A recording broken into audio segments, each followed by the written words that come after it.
नमस्कार। आप सबका इस वीडियो में स्वागत है। वीडियो अच्छा लगे तो चैनल को सब्सक्राइब कीजिए, वीडियो को लाइक कीजिए। ठीक है, तो आज हम कक्षा 10 विज्ञान का जो है चैप्टर 2 है एसिड बेस एंड साल्ट, उसके पाठ्यनिहित प्रश्न पढ़ेंगे। यानी पाठ के बीच बीच में जो प्रश्न दिए रहते हैं उसके मैं इस वीडियो के अंदर उत्तर बताऊंगा, जहाँ आवश्यक हो वहाँ एक्सप्लेन भी कर दूंगा। तो बिना किसी समय को बर्बाद किए स्टार्ट करते हैं। पहला प्रश्न है जो आपको पेज 20 पर मिलेगा कि आपको 3 प्रणालियां यानी 3 टेस्ट ट्यूब आपको दी गई है। उनमें से एक में आश्रित जल है एवं शेष 2 में से एक में अम्लीय तथा दूसरे में क्षारीय विलयन। आश्रित जल वो होता है जो एकदम शुद्ध जल होता है, जिसकी पीएच 7 होती है। ठीक है, यदि आपको केवल लाल लिटमस पत्र दिया जाता है तो आप प्रत्येक टेस्ट ट्यूब में रखे गए पदार्थों की पहचान कैसे करेंगे? यानी केवल लाल लिटमस से करनी है। तो सबसे पहले दिए गए लाल लिटमस पत्र को बारी बारी से तीनों टेस्ट ट्यूबों में डालते हैं। हम पाते हैं कि किसी एक टेस्ट ट्यूब में ये लिटमस पत्र नीला हो गया, चूंकि क्षारीय विलयन में लाल से नीला हो जाता है, अतः इस टेस्ट ट्यूब में या प्रणाली में अवश्य ही क्षार विलयन है।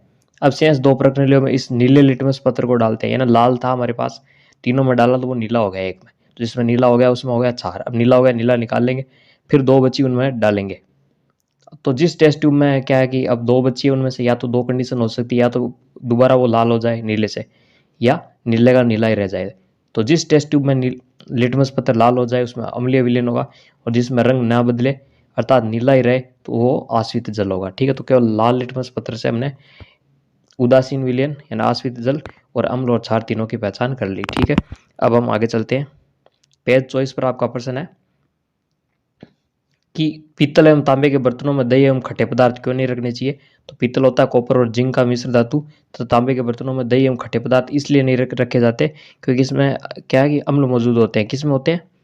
खट्टे पदार्थों में अम्ल मौजूद होते हैं, जो जो क्या करते हैं, जो इससे अभिक्रिया करके हानिकारक विषैले यौगिक बनाते हैं, जिसके कारण वह जो खास खाने लायक नहीं रह जाते और अम्ल की अभिक्रिया से धातु के बर्तन भी संसारित होते हैं ना। एक तो जो अम्ल होता है, चाहे वो दही हो चाहे नींबू हो, कुछ भी हो, ठीक है ना, तांबे के बर्तनों में रखे, ठीक है ना, खट्टा अचार, तो वो क्या है कि अम्ल है वो एक तो संसारित करता है धातु को, तो वो उसमें आती है, और दूसरा जहरीला हो जाता है जो खाने योग्य नहीं रहता, इसलिए हम नहीं रखते।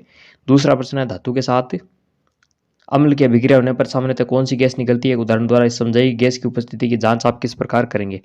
तो हम धातु के साथ अम्ल की अभिक्रिया कराएं तो कौन सी गैस निकलती है? हाइड्रोजन गैस निकलती है। जैसे एक उदाहरण है जिंक है, सॉलिड, ठीक है, उसकी HCl से क्रिया कराए हाइड्रोक्लोरिक अम्ल से तो जिंक क्लोराइड बनता है और साथ में हाइड्रोजन गैस निकलती है। इसका एक उदाहरण है।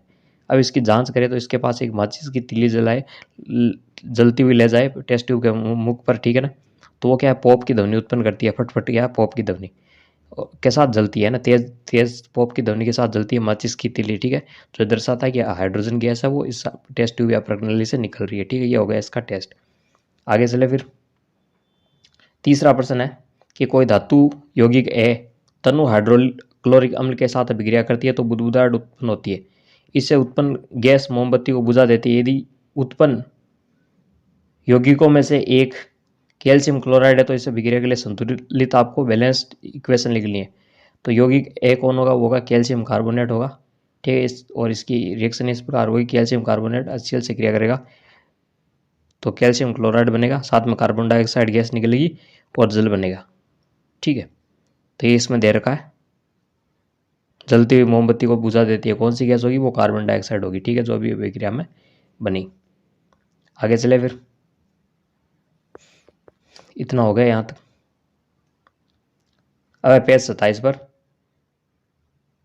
कि HCl और HNO3 जैसे आदि जलीय विलयन में अम्लीय अभिलक्षण क्यों प्रदर्शित करते हैं, जबकि एल्कोहल और ग्लूकोज जैसे यौगिकों के विलयन में अम्लीयता के, यानी कि जो HCl है, HNO3 है, ठीक है, नाइट्रिक एसिड कहते हैं इसको, इसको कहते हैं हाइड्रोक्लोरिक अम्ल। ये क्या है कि अम्लीय लक्षण प्रदर्शित करते हैं विलयन में, जबकि एल्कोहल ग्लूकोज नहीं करते। ऐसा क्यों है? तो HCl और HNO3 आदि के विलयन में H+ आयन बनता है ना, कि किसी द्रव्य के साथ घुला जाए तो H+ आयन मुक्त करते हैं, जिसके कारण ये अम्लीय लक्षण दर्शाते हैं।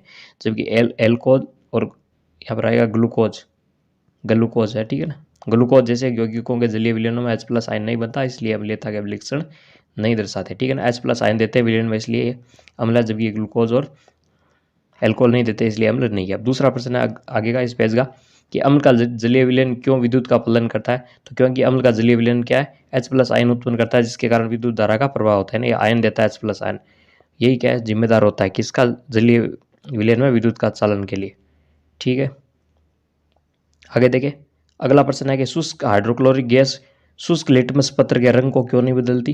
तो शुष्क, इसका उत्तर हो जाएगा शुष्क यानी सूखी हाइड्रोक्लोरिक गैस सूखे लिटमस पत्र के रंग को इसलिए नहीं बदलती क्योंकि जल की अनुपस्थिति में HCl से क्या H+ आयन मुक्त नहीं होगा, अर्थात सिर्फ जलीय माध्यम में ही आयन बनता है। H+ आयन मुक्त होगा तभी वो लिटमस पत्र का रंग बदलेगा, जलीय विलयन में होता है और ऐसे नहीं होता, इसलिए लिटमस पत्र का रंग चेंज नहीं होगा।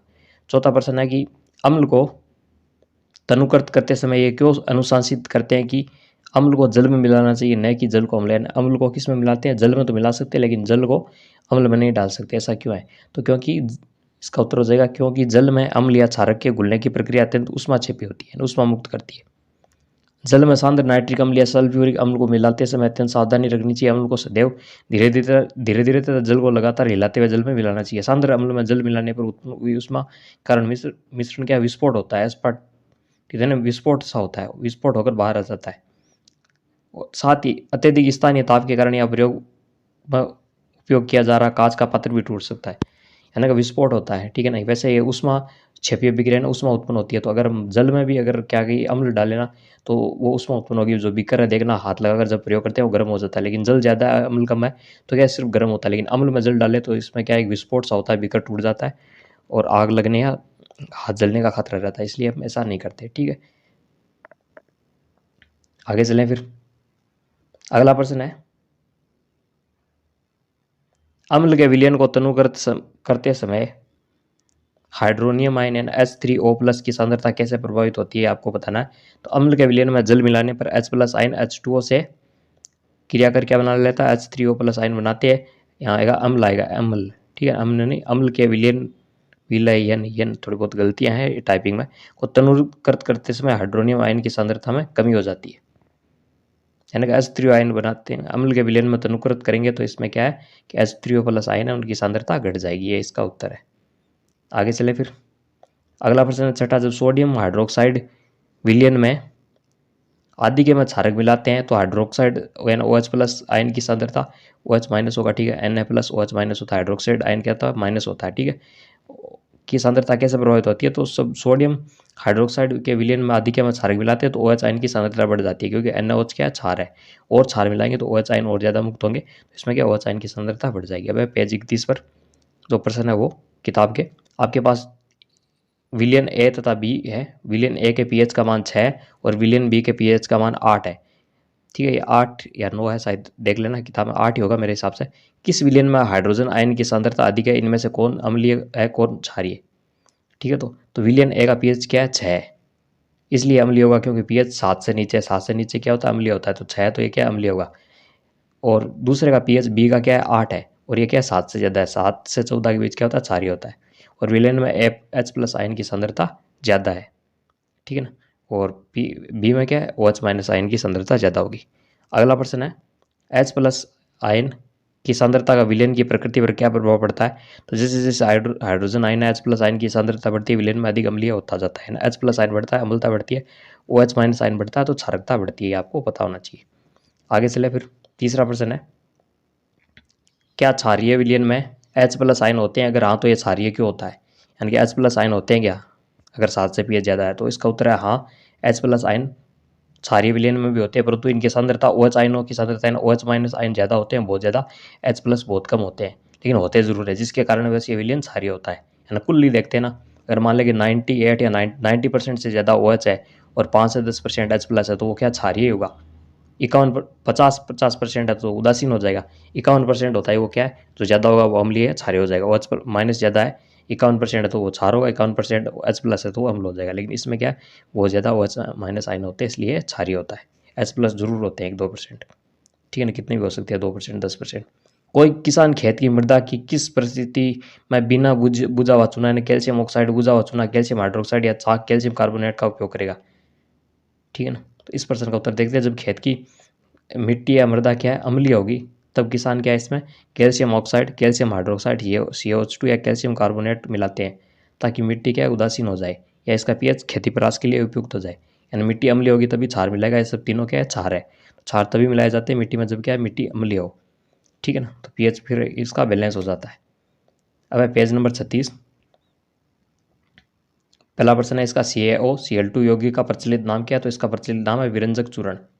अगला है उस पदार्थ का नाम बताइए जो क्लोरीन से क्रिया करने पर विरंजक चूर्ण बनाता है। तो बुझा हुआ चूना है ना, कैल्शियम हाइड्रोक्साइड है CaOH2, क्लोरीन से क्रिया कर क्या बनाता है, विरंजक चूर्ण बनाता है। और ये इसकी रिएक्शन आप देख लेना, CaOH2 plus Cl2 CaOCl2 plus H2O जल बन गया। ठीक है। अगला है कठोर जल को मृदु करने के लिए किस सोडियम यौगिक का उपयोग किया जाता है। तो इसके लिए सोडियम कार्बोनेट Na2CO3 या का उपयोग किया जाता है। इसे धावन सोडा या धोने का सोडा भी कहते हैं। ठीक है। अगला देखते हैं फिर, सोडियम हाइड्रोजन कार्बोनेट के विलयन में गर्म करने पर क्या होगा यदि इस अभिक्रिया के लिए समीकरण लिखे। तो सोडियम हाइड्रोजन कार्बोनेट के विलयन को अगर गर्म करें तो ये क्या अपघटित हो जाएगा, अपघटित होकर क्या सोडियम कार्बोनेट जल और कार्बन डाइऑक्साइड गैस का निर्माण करेगा। और इसकी रिएक्शन इस प्रकार दे सकते हैं, 2NaCO3 इसको दी उष्मा या तीर का निशान। ठीक है। तो Na2CO3 बन गया, H2 बन गया और कार्बन डाइऑक्साइड गैस बन गई।